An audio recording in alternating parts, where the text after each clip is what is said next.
My mom looked at me across the dinner table and said, "You'll never be as good as your sister." Everyone stopped eating. My dad nodded. My sister smirked. But I stood up and said something that made the whole room go dead silent. "I'm Maya, and I'm 28 years old.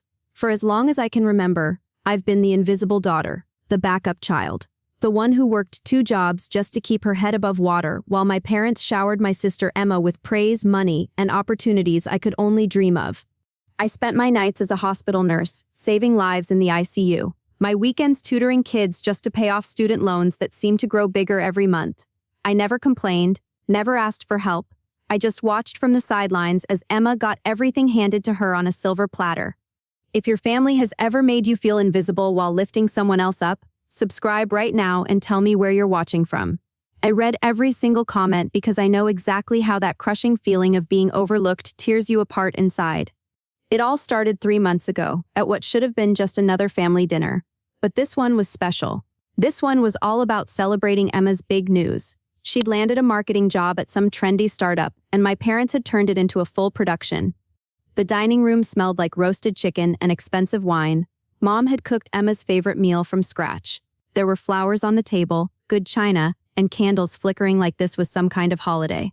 I walked in straight from a 12-hour shift at the hospital, still wearing my scrubs, exhaustion weighing down every step. "Maya, you're late," Mom said without looking up. Her attention was glued to Emma, who was telling some story about her new office space and the free kombucha in the break room. I sat down in the only empty chair, the one with the slightly wobbly leg that nobody else wanted. Emma was glowing, her hair perfectly styled, wearing a dress that probably cost more than I made in a week. Dad was hanging on her every word like she was announcing a cure for cancer.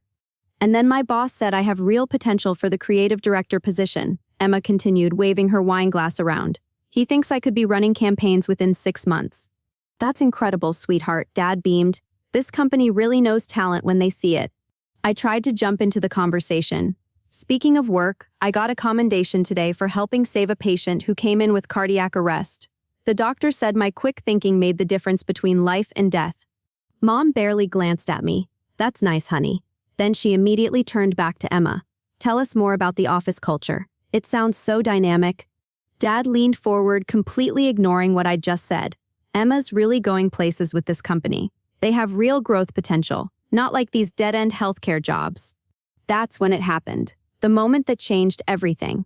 Mom looked directly at me with this cold sneer I'd seen 1,000 times before. "Maya, you'll never be as good as your sister. Emma has ambition. She has drive. She's going somewhere in life." The words hit me like a physical blow, but what made it worse was watching Emma's reaction. She didn't defend me. She didn't look uncomfortable. She just smiled and took another sip of wine like Mom had just complimented the weather. As I sat there staring at the half-empty plate in front of me, something clicked. I'd been paying my parents' mortgage for 6 months. 6 months of $2,800 payments coming straight out of my bank account while they gave Emma a $5,000 congratulations check for getting a job that paid less than what I made in a month. But that dinner was just the beginning. The real betrayals were still coming. 2 weeks later, I was scrolling through Instagram during my lunch break when I saw them. Pictures of Emma, my parents, and Emma's boyfriend on a beach in Hawaii. Palm trees, crystal blue water, expensive resort drinks with little umbrellas. They looked like they were having the time of their lives. I stared at my phone screen in disbelief. Nobody had mentioned a family vacation. Nobody had even hinted at it. I called Mom immediately. "Oh, Maya," she said when I asked about the trip, "we didn't think you could get time off work. You're always so busy with your shifts." "You didn't ask," I said, my voice cracking. "You never even asked if I wanted to go." "Well, it was kind of a last-minute thing. Emma needed to decompress after starting her new job. You understand?" I hung up and stared at more photos. My family building sandcastles. My family at expensive restaurants. My family having deep conversations on sunset walks. Without me. Emma's text came 3 hours later. "Sorry, thought you knew about Hawaii. You're always working anyway, so we figured you wouldn't want to come. Hope you're not mad." I wasn't mad. I was devastated. But the public humiliation came next, and that almost broke me completely. Emma's 26th birthday party was held at the most expensive restaurant in town, the kind of place where appetizers cost more than my grocery bill for a week. My parents had rented out the entire back room and invited 50 people to celebrate their successful daughter. I showed up after another long shift, still smelling faintly of hospital disinfectant, wearing the nicest dress I owned that still looked cheap next to everyone else's designer outfits. Mom gave a speech that made my stomach turn. "We're so proud of our Emma," she announced, raising her wine glass high. "She's always shown such natural talent, such a bright future ahead of her. Some people are just born to succeed." The whole room clapped. Emma glowed under the attention like she was accepting an Academy Award. That's when Mrs. Chen, one of Mom's friends, turned to me. "And what do you do, Maya? I know Emma's in marketing, but I've lost track of your career." Before I could answer, Dad jumped in with a laugh that made my cheeks burn. "Oh, Maya's still figuring things out. She's working at the hospital, but Emma's the one with the real career. Emma's the one who's really making something of herself." I had just completed my nursing degree. I was working in the intensive care unit, literally holding people's lives in my hands every single day. I was making more money than Emma had ever seen in her life. But all Dad could see was his successful daughter who posted pretty pictures on social media for a startup that might not exist in 2 years. Mom raised her glass again. "We're just so proud of our successful daughter," she said, looking directly at Emma while I sat 3 feet away. The room went quiet for a moment, and I felt 50 pairs of eyes on me. Some people looked confused. Others looked embarrassed for me. But my parents just smiled and kept celebrating Emma like I was invisible. That night, I went home and cried until my eyes were swollen shut. But the worst betrayal was still coming. I discovered it by accident while helping Mom organize her bills. There, mixed in with utility statements and credit card payments, were documents that made my blood run cold. Emma's student loan statements, all marked paid in full. I grabbed the papers with shaking hands and started calculating. Emma had graduated with $45,000 in student debt. Every single payment had come from my parents' account, the same account I'd been depositing money into every month to help with the mortgage. I confronted Mom the next day. "You've been using my money to pay Emma's loans?" Mom didn't even look ashamed. "Emma needs to focus on her career growth. She can't be weighed down by debt when she's building her future. You have a stable job, you can handle your own responsibilities plus help the family. I've been working nights and weekends to pay off my own loans while you used my mortgage payments to clear Emma's debt." "Maya, don't be selfish. Family helps family. Emma's success benefits all of us." That's when I realized the truth. I hadn't been helping with a mortgage. I'd been funding Emma's entire lifestyle while drowning in my own debt. She graduated free and clear while I worked myself to exhaustion just to keep up with payments. But what they didn't know was that I'd been documenting everything. Every bank transfer, every payment, every receipt. I kept detailed records for tax purposes, never imagining I'd need them as evidence of financial abuse. While they were celebrating Emma's $45,000 salary, they had no idea I was making $89,000 a year. They had no idea I'd been accepted into a nurse practitioner program that would bump my income to 6 figures. I'd been keeping quiet about something that would change everything. My colleague Jennifer had been watching this whole situation unfold. She was the charge nurse on my floor, a woman in her 50s who didn't sugarcoat anything. One day during our break, she looked me straight in the eye and said what I needed to hear. "Maya, you're literally paying for your sister's life while they treat you like a failure. This isn't family support. This is financial abuse." Jennifer helped me calculate the exact numbers. Over 2 years, I'd given my parents $47,000. Not just for the mortgage like I thought, but for Emma's loans, her car payment, even her credit card bills when she had a tough month. That's when things got interesting. Mom started dropping hints about Emma's engagement. Her boyfriend had proposed, and they were planning a big wedding. A wedding that would need family contributions. "Maya can handle the catering costs," Mom said casually during a phone call. "She doesn't have other expenses like Emma does. Emma needs to save for her dress and the honeymoon." I hung up and started printing documents. Bank statements, payment records, loan calculations, everything I'd need to prove exactly how much I'd been supporting this family while they treated me like the unsuccessful daughter. Then I did something that terrified me. I stopped making the mortgage payment. My phone exploded within a week. Panicked calls from Mom, angry texts from Dad. Even Emma called, suddenly concerned about family finances for the first time in her life.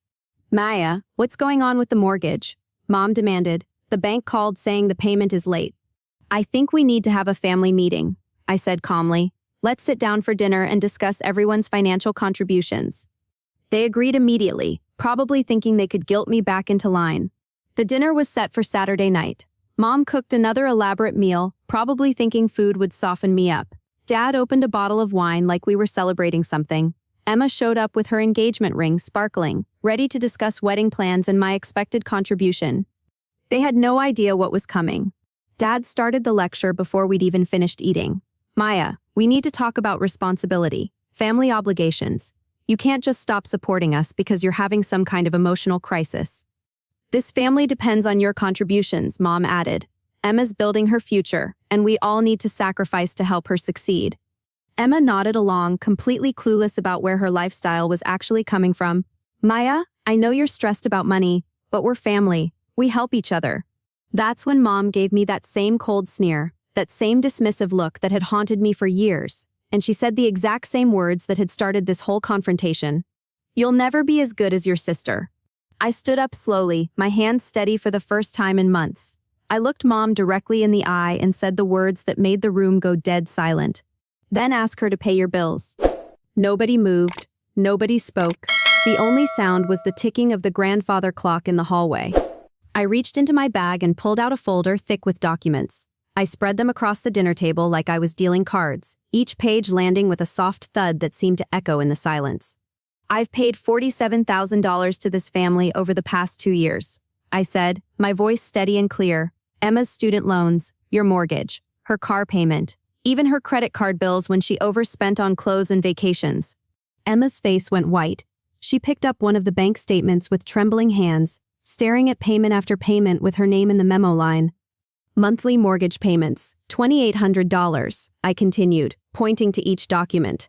Emma's loan payments, $650 a month. Car payment contributions, $400 a month. Random emergency payments when Emma needed help, $8,200 total. Dad was frantically flipping through the papers, his confident expression crumbling as he realized every payment was documented, every lie exposed. Emma? I turned to my sister, who was still staring at the evidence in shock. You had no idea I was paying your loans, did you? She shook her head, tears starting to form in her eyes. Maya, I thought Mom and Dad were helping me. I didn't know the money was coming from you. Of course you didn't, I said, because they wanted you to think you were special, that you were successful, that you were better than me. I turned back to my parents, who were both trying to speak at once, scrambling to explain away 2 years of financial manipulation. You want to know the real difference between Emma and me? I asked, my voice getting stronger with every word. I've been supporting this entire family while Emma plays grown-up with a job that pays less than what I make in 2 weeks. The silence that followed was deafening. My nursing income is $89,000 a year, I continued. Emma's startup salary is $45,000, but you've spent 2 years telling everyone that she's the successful one, while I'm still figuring things out. Emma was crying openly now, the weight of the truth hitting her like a physical blow.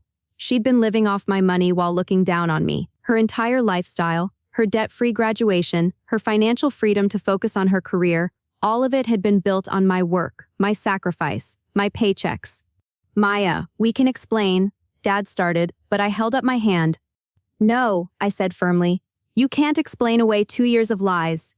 You can't explain why you took my money to pay her bills while telling me I'd never be as good as her. You can't explain why you celebrated her success when it was funded by mine. I gathered up the documents and put them back in my folder. The mortgage payment stops now. Emma can be as good as she wants with her own money. I walked out that night and never went back to those family dinners. Within 2 weeks, I'd moved to another city and accepted a position as a nurse practitioner, making $120,000 a year. The hospital that hired me valued my experience, my dedication, and my skills. They treated me like the professional I'd always been, not like the failure my family had convinced themselves I was. My parents' house went into foreclosure within 6 months. Emma's relationship fell apart when the financial reality hit and she couldn't maintain the lifestyle she'd grown accustomed to. She called me crying, begging for help, but I was done being their safety net. For the first time in my life, their silence didn't hurt me. It freed me. I finally understood that I never needed their approval. I needed my own respect. I needed to value myself the way I'd been hoping they would value me for years. I built a new life surrounded by colleagues who appreciated my contributions. People who saw my worth without needing proof or documentation or years of financial support. People who understood that success isn't about getting everything handed to you, it's about working for what you have and being proud of what you've accomplished. They lost me that day, and I never looked back. Sometimes the greatest gift you can give yourself is walking away from people who can't see your worth, no matter how much evidence you provide. If you've ever been the family member who gives everything while someone else gets all the credit, you're not alone. Drop a comment below and tell me your story. Where are you watching from? Have you ever had to choose between family loyalty and your own self-worth? Your experiences matter, and I read every single comment. Hit that subscribe button if you want more stories about finding strength when family dynamics go wrong. Sometimes the bravest thing you can do is stop paying for other people's dreams and start investing in your own.